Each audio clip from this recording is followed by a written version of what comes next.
Halo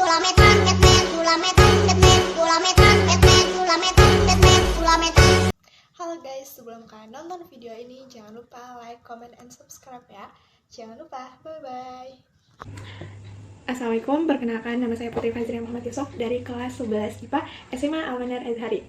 Pada kesempatan kali ini, saya akan mempresentasikan hasil kerja saya, yaitu tugas dari guru saya, yaitu Miss Fosfor. Nah, pada kesempatan kali ini saya akan menjelaskan tentang perkembangan peradaban Islam pada masa kejayaan.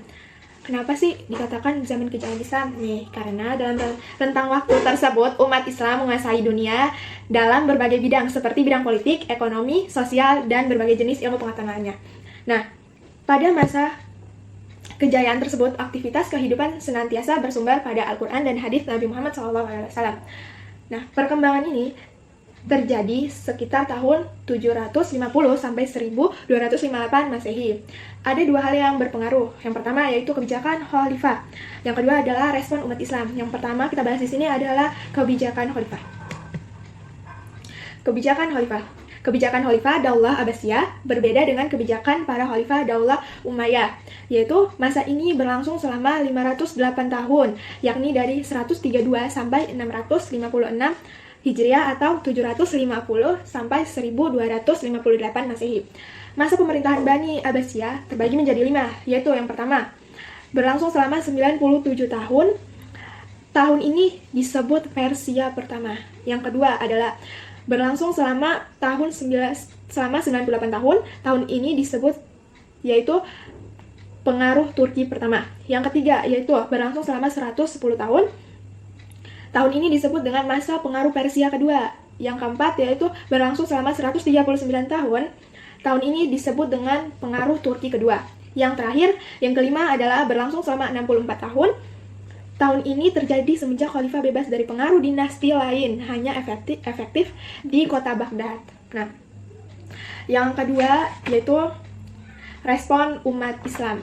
Nah, respon umat Islam di sini terbagi menjadi 5, sebenarnya 4 tapi ada 1, jadi dia terbagi. Nah, yang pertama adalah di bidang tauhid. Tokoh di bidang tauhid yaitu Abu Hasan al-Syari. Yang kedua ada Abu Mansur al-Maturidi. Yang kedua yaitu adalah di bidang fikih. Tokoh yang di bidang fikih yaitu Imam Maliki, Imam Hanafi, Imam Syafi'i, Imam Hambali. Nah, yang ketiga ini yaitu akhlak terbagi menjadi 2, yaitu akhlak di bidang klasik dan akhlak di bagian moderat. Yang pertama yaitu klasik, yaitu ada tokoh di bidang klasik yaitu Al-Muhasibi dan Abdul Qadir Jailani. Yang selanjutnya akhlak di bidang moderat yaitu ada Junaidi Al-Baghdadi. Yang selanjutnya ada Al-Qushari An-Nasaburi. Yang selanjutnya Al-Harawi dan Imam Ghazali. Yang terakhir, yang keempat adalah di bidang ilmu pengetahuan. Tokoh bidang ilmu pengetahuan yaitu ada Ibnu Sina, Al-Farabi, Al-Biruni, Jabir bin Hayyan, Al-Hawarizmi, Al-Masudi, dan Ibnu Khaludin. Yang selanjutnya adalah hikmah dan perilaku yang diambil dari perkembangan Islam masa kejayaan. Yang pertama adalah sesuatu yang dilakukan dengan sungguh-sungguh dan penuh disiplin. Yang kedua adalah dengan semangat belajar, menulis, dan kegiatan yang mengantar umat Islam yang mahir. Yang ketiga adalah hanya dengan terwujud umat Islam yang mahir di bidang segala tingkat keilmuan. Jadi buat anak Indonesia di luar sana kita harus bersungguh-sungguh karena kita adalah penerus generasi selanjutnya. Aduh, rusak. Nah, yang keempat adalah agar umat Islam dapat mengambil kembali posisi kejayaan yang telah lama berpindah ke negara barat. Nah, yang terakhir nih. Di sini ada kaitan antara perkembangan peradaban Islam pada masa kejayaan dan prinsip-prinsip mempengaruhinya. Mari kita. Nah, di sini ada 5. Aku akan bahas satu-satu. Yang pertama adalah prinsip semangat membaca. Sikap tekun membaca teks dan non-teks umat Islam menjadi manusia yang cerdas dan tinggi derajatnya di mata Allah Subhanahu wa Ta'ala. Yang kedua, prinsip panduan Al-Quran dan Sunnah.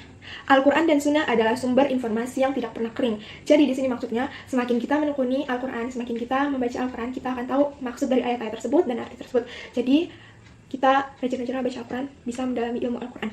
Nah, yang ketiga, prinsip tauhid. Semua ilmu harus berasaskan tauhid, artinya dapat membimbing dan mendorong manusia untuk mengesankan Allah.